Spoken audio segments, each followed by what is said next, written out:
Merhaba arkadaşlar, ben Elif Pirenvise, bebeğim örgülerim, örgü kanalıma yeniden hoş geldiniz.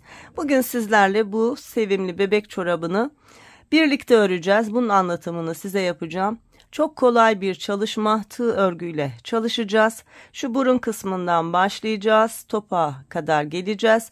Topuk çalışması, bilek çalışması ve lastik çalışması ile tamamlayacağız. Benim gibi böyle süslemek isteyen arkadaşlar olursa şu kenardaki süsleme çalışmasıyla da çorabımızı tamamlamış olacağız. Görmüş olduğunuz çorap ortalama 1 yaş büyüklüğünde bebeğin giyebileceği bir çorap. Bunu Alize Baby Best'le ördüm. 100 gram ve 240 metre uzunluğunda ip kullandım. Tığ numaram 2,5 milimetre. Şimdi anlatım yaparken daha ince bir iple anlatacağım. Dolayısıyla bir tık daha küçük bir çalışma olmuş olacak. Kullanacak olduğum ip Alize'nin Happy Baby serisi 100 gram ve 330 metre uzunluğunda. Evet arkadaşlar, sihirli halkayla beraber örgümüze başlayacağız. İpimi aldım. 2,5 milimetre örgü tığımı aldım. Bakın sihirli halkayı şöyle çalışıyorum. Parmağıma ipi bir tur doladıktan sonra şöyle doladığım ipin içine giriyorum. Ve bir zincirle beraber sihirli halkamı oluşturuyorum. Şimdi bu oluşturduğumuz sihirli halkanın içerisine trabzanlar yapacağız. Şu burun kısmını örerek başlayacağız. 1-2 zincir çekiyorum, tığıma ipimi doluyorum, sihirli halkamın içerisine batıyorum, 1-2 de çıkıyorum. Tekrar tığıma ipimi doluyorum, sihirli halkamın içerisine batıyorum, 1-2 de çıkıyorum. Bakın ilk zincirimle beraber 1-2-3 tane trabzan yapmış olduk. Bunu toplam 15 tane trabzana tamamlayacağız. Evet, 2, 4, 5, 6, 7, 8, 9,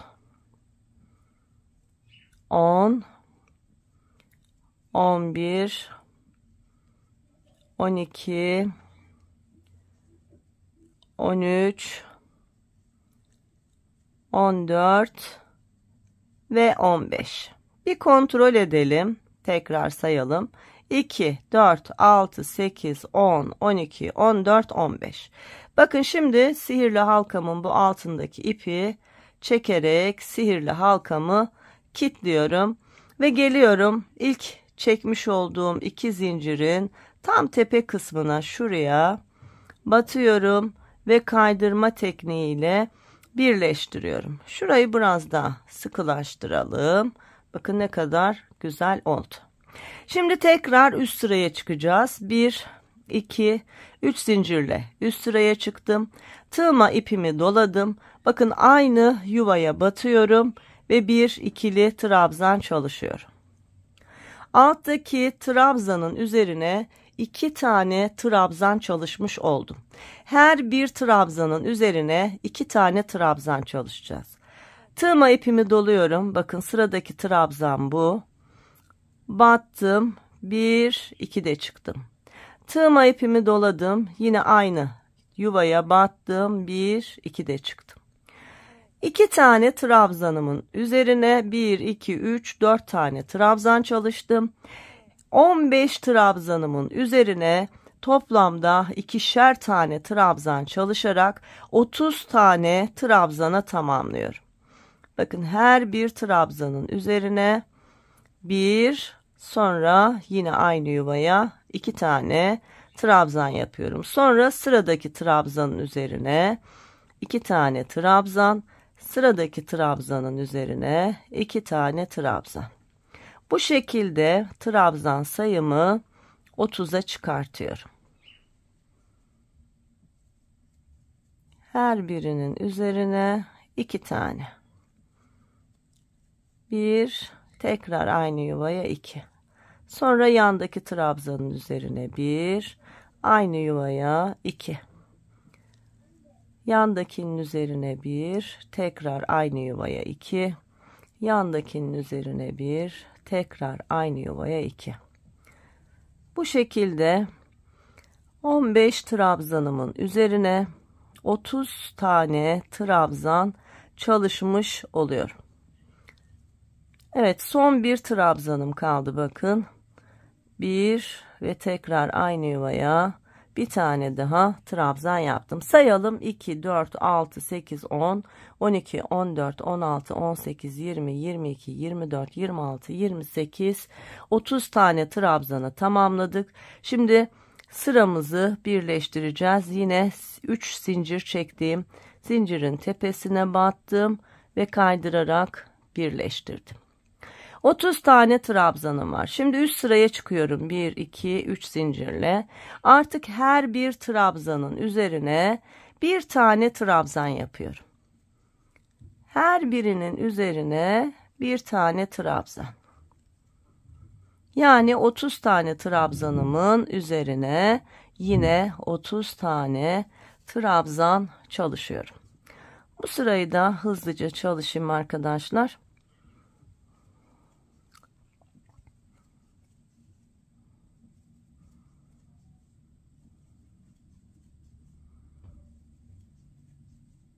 Bakın, hafif toplamaya başladı. Şu sıradayız. Artık çorabımız şekil almaya başladı.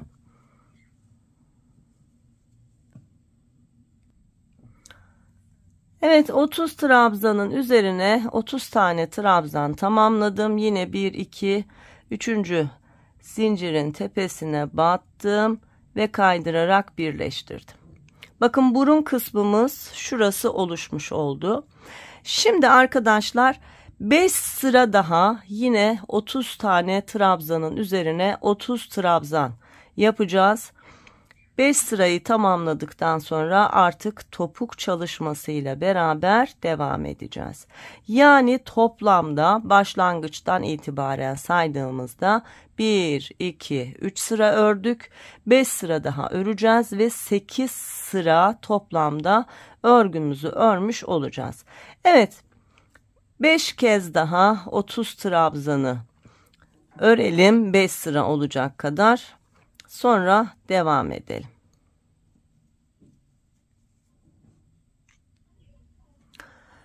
Evet arkadaşlar, bakın 30 tane trabzanı 5 sıra daha ördüm. Toplamda 1, 2, 3, 4, 5, 6, 7, 8 sıra örgü örmüş oldum. Şimdi birleştirme tekniğiyle birleştirdim ve artık şuraya kadar örmüş olduk. Şimdi topuk kısmımızı çalışacağız. 1, 2, 3 zincirle üst sıraya çıktım. Her bir trabzanın üzerine bir trabzan çalışarak ilerliyorum. Bakın, 1, 2, 3, 4, 5, 6, 7, 8, 9, 10, 11, 12, 13, 14,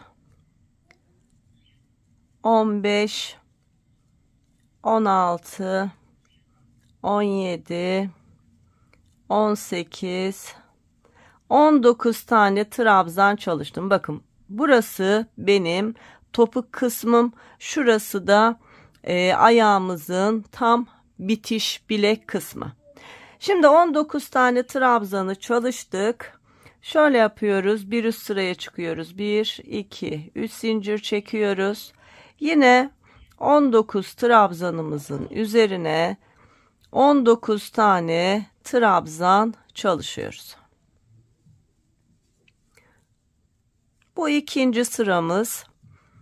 Bu sırayı tamamladıktan sonra bir sıra daha yine 19 tane trabzan çalışacağız arkadaşlar. Şöyle biraz hızlıca trabzanlarımı çalışayım.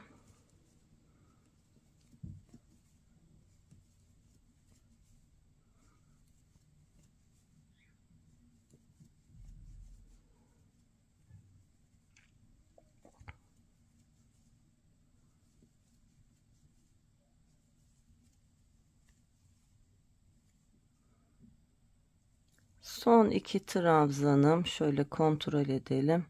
2, 4, 6, 8, 10, 12, 14, 16, 18. Bakın şununla beraber 19 tane ikili trabzan çalışmış oldum. Yine 1, 2, 3 zincir çekerek üst sıraya çıktım. Yine var olan trabzanların üzerine 19 tane trabzan çalışıyorum. Evet, çalışıp tamamlayalım arkadaşlar.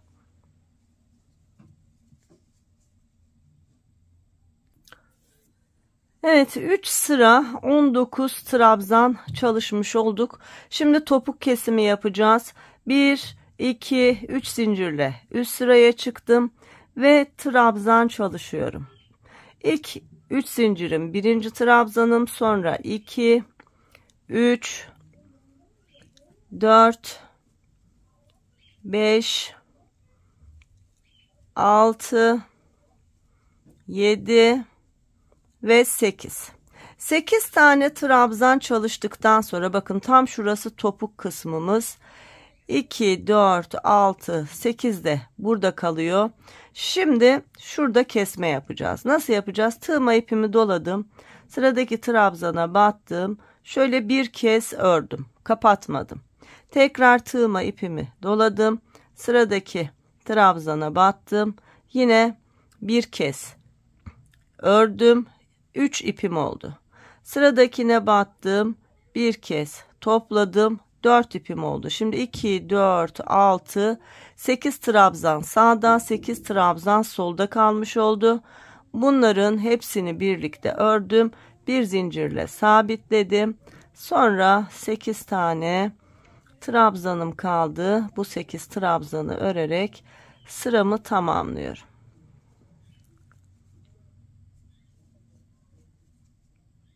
Topuğumuzda 2 tane kesim var. Birincisini yaptık. Şimdi bir üst sırada ikinci ve son kez topuk kesimi yapacağız ve artık topuğumuz bitecek. 1, 2, 3 zincirle üst sıraya çıktım. Yine trabzanlar yapmaya devam ediyorum. İlk 3 zincirim birinci, yanındaki ikinci trabzanım, ardından 3, 4, 5, 6, 7 tane trabzan ördükten sonra bakın arkadaşlar, şurada bir topuk için kesme daha yapacağız. Batıyorum 8.'ye, bir kez örüyorum. Tığma ipimi doluyorum. Şu bir önceki kesim yapmış olduğum trabzanın bunun tam şöyle birleştirip kesim yaptığımız yuvasına batıyorum. Bunu da bir kez örüyorum. Ardından geliyorum yandaki trabzana batıyorum. Bir kez örüyorum. Bakın 2, 4, 6, 7 trabzan. Sağda 7 trabzan solda.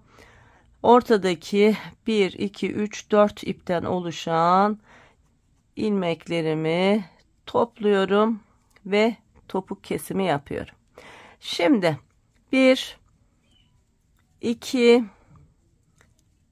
3, 4, 5, 6, 7 trabzan çalışarak sıramı tamamlamış oldum.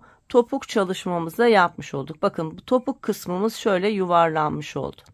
Şimdi arkadaşlar şurayı birleştireceğiz. Bakın örgümüzün burası düz tarafı, şurası ters tarafı. Ters taraftan şöyle katlıyoruz örgümüzü.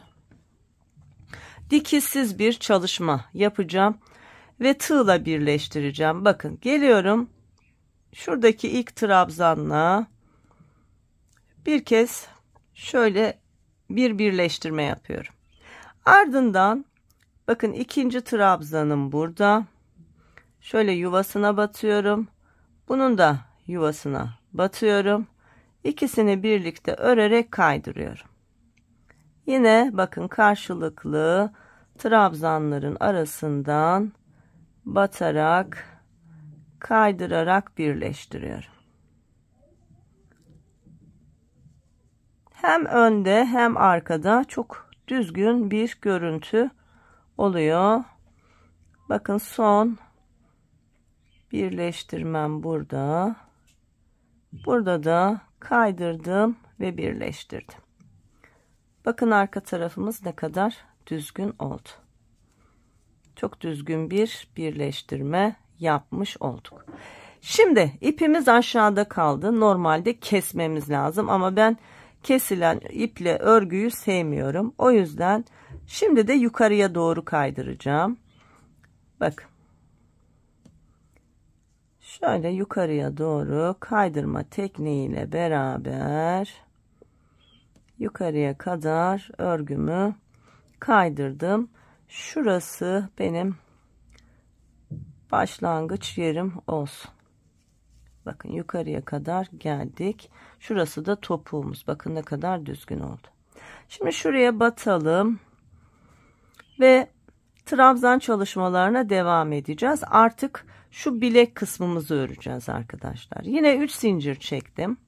Şimdi burada belirgin aralıklarla beraber trabzanlar öreceğiz. Bakın belirgin aralıklarla normal trabzan aralıkları gibi trabzanlar öreceğiz. Şu var olan trabzan çalışmamızın üzerine bir tane böyle arasına batarak, bir de bakın batış yerlerimiz var. Trabzanların örüldüğü, battığımız yerler. Onlara bir kez batıp trabzan çalışırsak gayet düzgün oluyor. Bakın. Bir araya batıyoruz. Bir var olan trabzanın üzerine.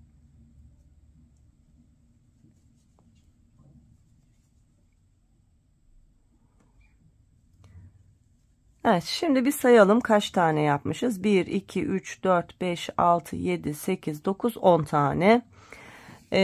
10 tane orada yaptığımıza göre 10 tane de burada yapacağız. Şuradaki trabzan sayımızla buradaki trabzan sayımızın aynı olması lazım. Şimdi devam edelim. Burada sırada trabzanımız vardı. Önce şuraya bir trabzan yapıyorum aynı yuvaya. Ardından her bir trabzanın üzerine yine bir tane trabzan çalışıyorum.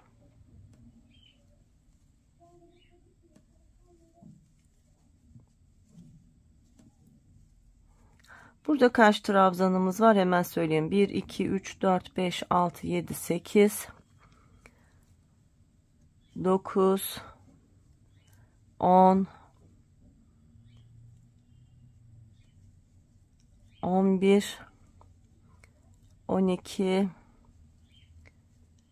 13, hemen şuraya batıyorum. Bakın tam şu trabzanın çıkış yerine 14.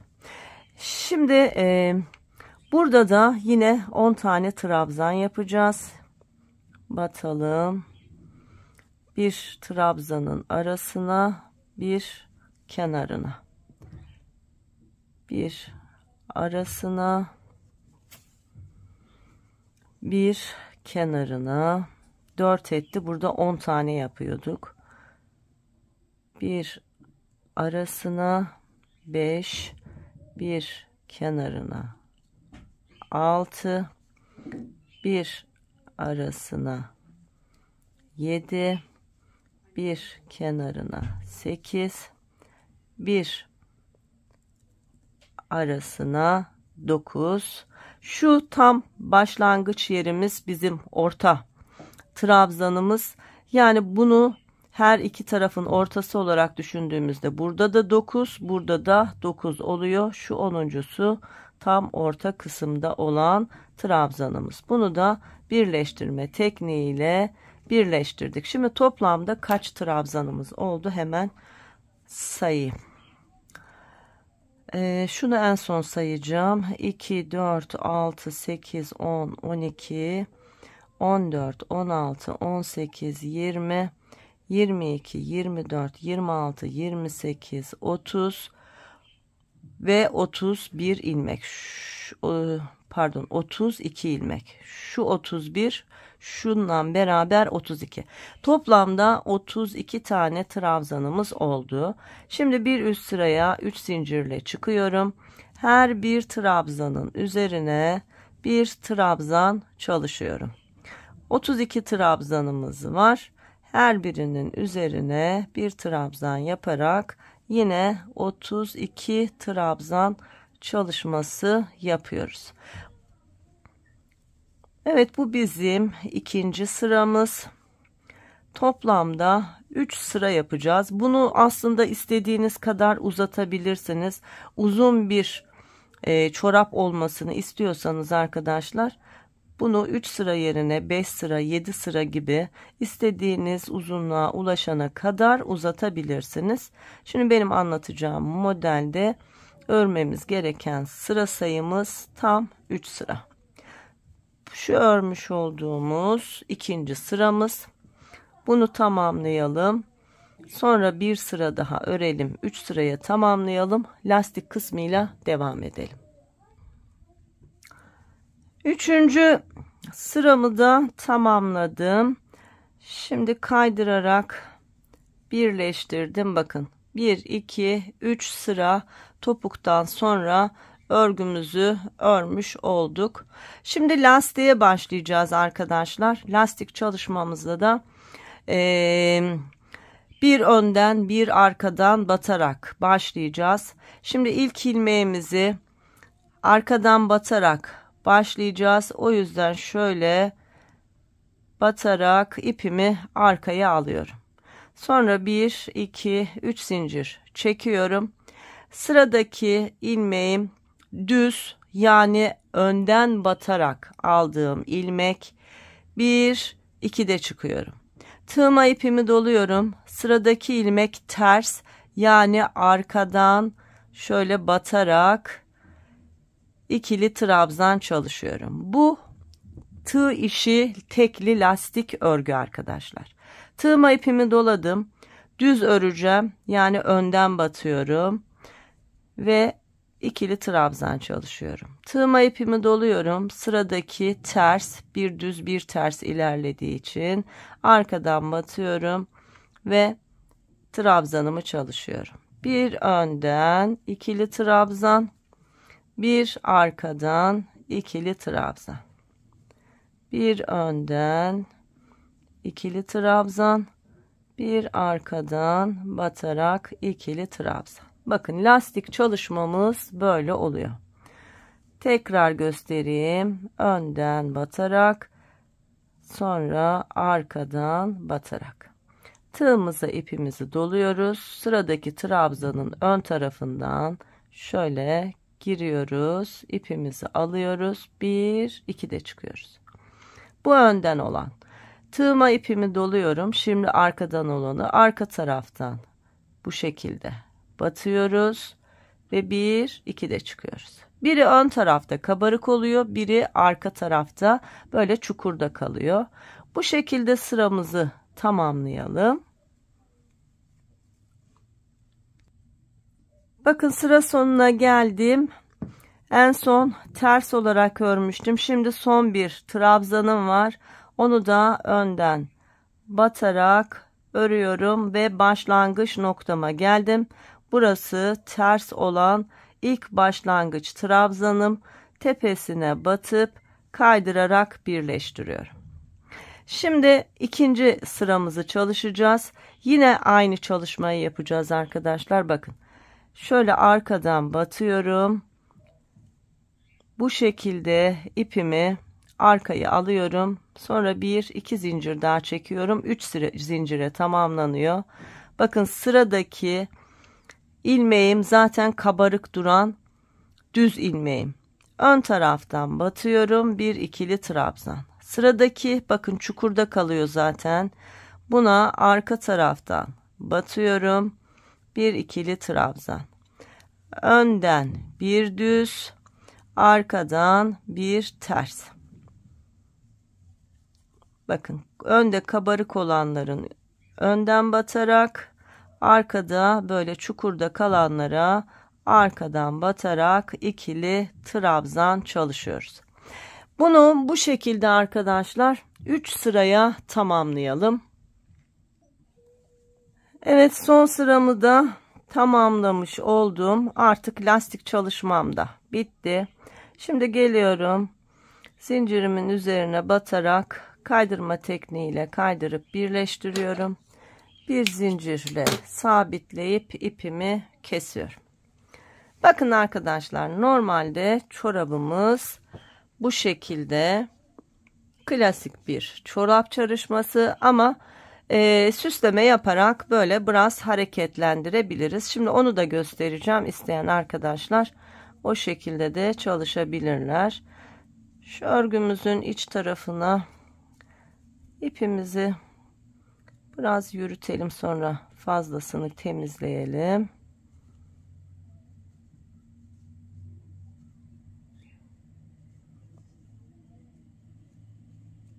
Evet. Şimdi maviye beyazla bir süsleme çalışması yapalım. Beyaz ipimi alıyorum. Başlangıç yerimiz arkadaşlar şu arka topuk hizamız olsun. Ve şöyle yapalım. Tam şu lastik kısmının olduğu yerler bizim batış noktalarımız olsun. Bakın şöyle girelim. Trabzan arasından şöyle girelim. İpimizi burada önce bir sabitleyelim. Ardından 1, 2, 3 zincir çekiyorum. Bakın hep aynı yuvanın içerisine bir ikili trabzan, tekrar bir ikili trabzan, tekrar bir ikili trabzan, 1 2 3 4 oldu. Bunu 5'e tamamlıyoruz. Böyle kabarık güzel bir çalışma olsun. 5 taneyi yaptıktan sonra bakın geliyorum. Şöyle 1 2 tane atlıyorum. Yine 3. yuvamın içerisine bakın şöyle batarak önce bir sabitliyorum. Ardından 1 2 3 zincir çekiyorum. Yine aynı yuvanın içerisine ikili trabzanlar çalışıyorum. 1 2 başlangıçtaki 3 zincirimden 3 4 ve 5. 5 tane ikili trabzanımı yaptım. Yine geliyorum. Bakın 1 2 atlıyorum. Üçüncüye şöyle batarak önce sabitliyorum. Ardından 1 2 3 zincir çekiyorum ve trabzanlarımı çalışıyorum. İlk 3 zincirimle beraber toplamda 5 tane ikili trabzan çalışıyorum. 1 2 3 4 5. Yine geliyorum. Bakın 1 2 atlıyorum. Şöyle üçüncünün yuvasına şu şekilde batarak önce sabitliyorum. Ardından 1 2 3 zincir ve yine trabzanlarımı çalışıyorum. Bu şekilde var olan trabzanları çalışalım. Evet, bakın hep aynı şeylerin tekrarını yaparak çorabımın etrafını döndüm arkadaşlar. Şimdi son trabzan çalışmamı yaptım. Şurada başlangıçtaki, bakın ilk başlangıçtaki yuvaya şöyle batarak kaydırıyorum ve bir zincir çekip ipimi biraz uzunca kesiyorum. Çalışmamız bitti. Şimdi şu ipleri de örgümüzün böyle görünmeyen alt tarafından birkaç kez yürütelim ve öyle fazlasını keselim. Bu arada üst katta tadilat var. Az önce matkaptan çalışıyorlardı. İnşallah videom bitene kadar çalıştırmazlar tekrar. Evet. Bunu da yine aynı şekilde örgümüzün içerisinden birkaç kez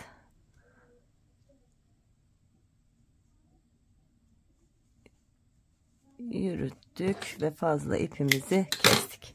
Evet arkadaşlar, bakın ne kadar cici bir çorap çalışması yapmış olduk. İster kız bebeklere, ister erkek bebeklere renkleri değiştirerek örebilirsiniz. Bakın, bir tane kız bebek için, bir tane erkek bebek için. Şunun ipi biraz daha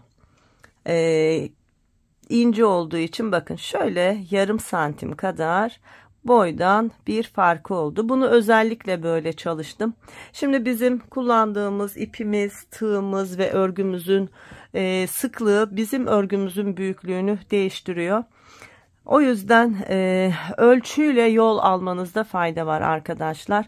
Bazen arkadaşlarımız örüyor. Diyor ki Elif Hanım, aynı sayılarda aynı iple ördüm ama benim örgüm küçük oldu ya da benim örgüm büyük oldu. İşte bunun sebebi ya ipimiz, ya kullandığımız tığımız ya da şişimiz ya da örgümüzün sıklığıdır arkadaşlar. Bakın benim elim şöyle orta sıklıkta bir el örgüsü, hem tığda böyle hem de şişte böyle. Evet, umarım beğenmişsinizdir. Beğeni ve yorumlarınızı bekliyorum arkadaşlar. Özellikle hiç örgü bilmeyen ya da yeni örgüye başlayan arkadaşlar, şayet bu çoraplardan örerseniz özellikle sizlerin yorumlarını bekliyorum. Bir sonraki çalışmamda görüşebilmek dileğiyle her birinize sağlık, sıhhat, afiyetler diliyorum. Hoşça kalın.